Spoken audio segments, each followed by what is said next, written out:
Hey, today, I'm going to clarify an American science fiction film called The Time Machine. Spoilers ahead. Watch out and fare thee well. The reason for the film is set in 1899. Dr. Alexander Hartigan is an academic administrator of applied mechanics and designing at Columbia College. The film begins as we see him working on a recipe, such a lot of contributed that his companion and associate, David Philby, needs to help him to remember his date with his sweetheart Emma at 5. Hearing this, Alexander rapidly picks his notes and surges back to his home to prepare. Coming, he and David talk pretty much the entirety of Alex's proposition that the university has been dismissed. David proposes he makes his proposition less revolutionary for them, to make them helpful for people. At Alex's home, they are welcomed by his maid, Mrs. Watchett. They cause Alex to get into extravagant new garments, and he passes on to meet Emma. He at long last meets Emma, the two strolls in the focal park talking.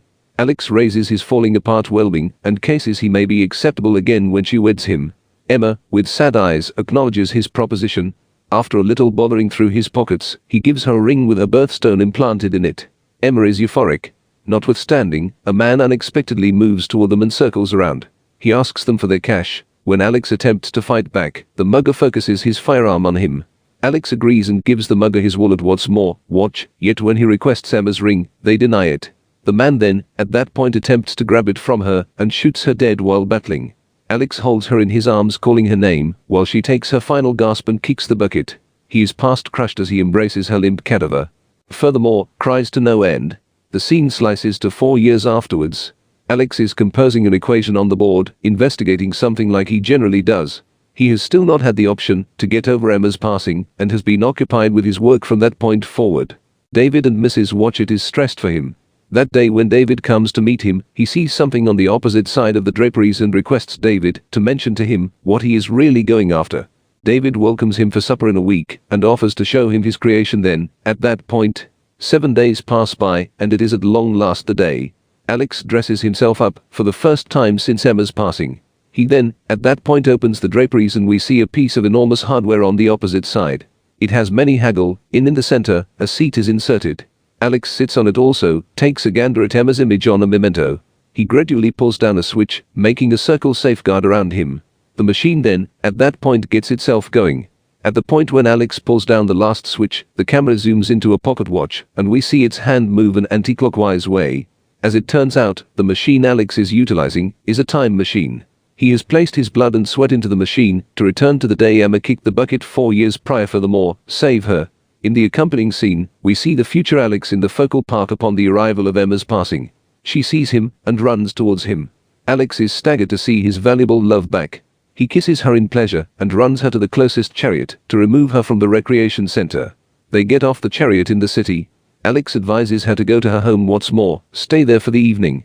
Expecting to be simply the past Alex will go to Emma's home around the evening time. He advises her to not be confounded and simply recall that he adores her.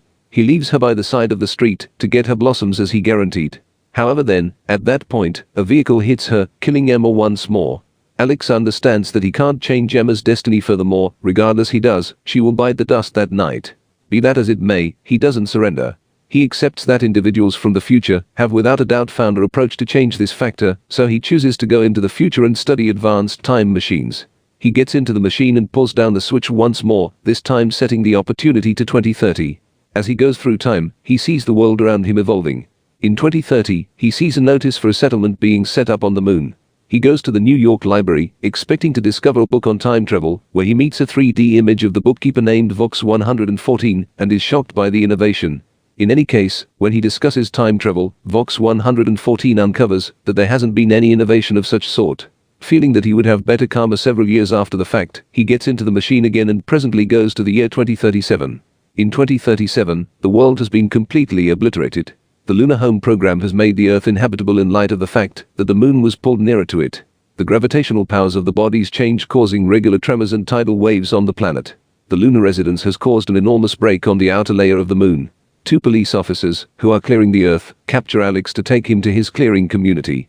As he opposes them, the ground begins to shake and parts down the middle, pouring out hot magma. Alex rapidly gets into his machine and drives away, however in the midst of the tumult, hits his head on a piece of metal, making him go oblivious.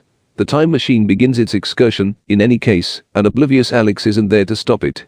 At the point when he at long last opens his eyes, he sees that he has arrived at the year 802,701 and rapidly stops the machine prior to falling oblivious once more. He awakens in a bed with his injuries recuperated. As he wears his garments, a young man draws near him and flees. Alex follows the child and sees that the future people have returned to a crude way of life and live on precipices. They all come to Alex and watch him in wonderment, yet do not appear to get English, with the exception of a young lady named Mara who can communicate in the language fluidly. Alex discloses to her that he is a person who jumps through time. However, Mara tells the others he is only a meandering fool with the goal that they will not kill him. Those individuals are known as the Ilwar. A noisy sounding is heard. Also, everybody goes into the shed. That evening, he stays at Mara and her sibling, Kaylan's place. He sees the messed up bits of the moon in the sky. The next day, Mara takes Alex to his time machine. The two see that it has not been harmed. Mara demands Alex take Kaylan with him to the past. Before Alex can inquire as to why uproarious blaring is heard behind the scenes, Mara goes ballistic and hurries to save Kaylan as a confounded Alex follows her. Everybody around them begins running back to the bluffs also. Abruptly, Alex comes up close and personal with a monster life animal. They are known as the Morlocks. A greater amount of them arise from the beginning, assaulting everybody. They tie individuals they can get their delivers and take them to the ground. Alex looks like one of them gets Mara and sinks with her into the dirt. At the point when every one of them is no more, Alex has a go at asking the others where the Morlocks take them. However, Kaylan discloses to him that, when the Ilwar are taken, they shouldn't discuss it. Kaylan then, at that point, takes Alex to the opening to the universe of the Morlocks. They move down into a cavern. What's more, Alex understands that it is the New York Library. The 3D image of Vox 144 discussions from behind them. Since the innovation dealt with sun-based force, he has endured this load of years. Alex is past amazed and asks him what is new with the world at this point. Vox 114 answers that the human race has advanced into two, Ilwar and Morlocks. This is the idea of the world at this point. The Morlocks rise to the top to chase Ilwar for endurance. Vox then, at that point, uncovers that to arrive at the universe of Morlocks or to follow the relaxing. Kaylan and Alex hear the clamor and follow it to arrive at a monstrous sculpture of an evil face whose mouth is an opening to Morlock's world. He leaves Kaylan outside and climbs down underground cautiously. He at long last reaches the spot and sees entire progress there. He then, at that point, slips into a room and inadvertently falls into a lake loaded with human remaining parts. Alex is then found by a Morlock and sent into the chief's chamber. The pioneer clarifies that when the moon separated, certain individuals sank under the ground with no place else to go. Throughout the long term, they developed into tissue-eating Morlocks. Others phenomenally made due on a superficial level furthermore, repopulated the Ilwar. The Morlocks attempted to return to the surface, yet proved unable, due to the long periods of underground development. So they began to chase the people from the surface for food and reproducing. The pioneer additionally uncovers that he has the force to control both Ilwar and Morlock's brains. What's more, controls the equilibrium of the world through them. He has likewise guessed what Alex might be thinking and knows that he is a person who goes back and forth through time, and his craving is to bring Emma back. He causes Alex to daydream regarding his life if Emma hadn't kicked the bucket. He is filled with bitterness to see Emma and his child playing. The pioneer then, at that point, presumes that people can't change destiny since they are the after effects of their own activities. Then, at that point, he shows Alex the time machine that he had brought into the Morlock world. The pioneer needs him to return to where he came from and not hurt the equilibrium of the general public at this point. Alex unobtrusively obliges, yet as he begins the machine, he pulls the Forerunner in with him. The two battle for some time. Alex holds him outside the machine's circle and starts it. The pioneer passes on quickly by maturing. He once more stops the machine later on and sees that the spot is loaded up with Morlock's cavern, recommending that the spot is currently controlled by Morlocks. Alex then, at that point, returns to save Mara, also frees her once again from the enclosure. The Morlocks blow up and jump to assault them. However, Alex jams stuff in the machine, making a huge twisting on schedule. The time the machine detonates, taking the entirety of Morlock's reality with it, yet Mara and Alex figure out how to run out of the cavern in the nick of time. With his time machine gone, Alex chooses to remain with Ilwar as he has discovered fulfillment here. Later on, we see Vox 144 educating Ilwar youngsters about the past of people. Alex carries Miri and Kaylan to where the lab used to be. As he converses with them, someplace in some other time, David and Mrs. Watchett enter Alex's lab and talk about his vanishing.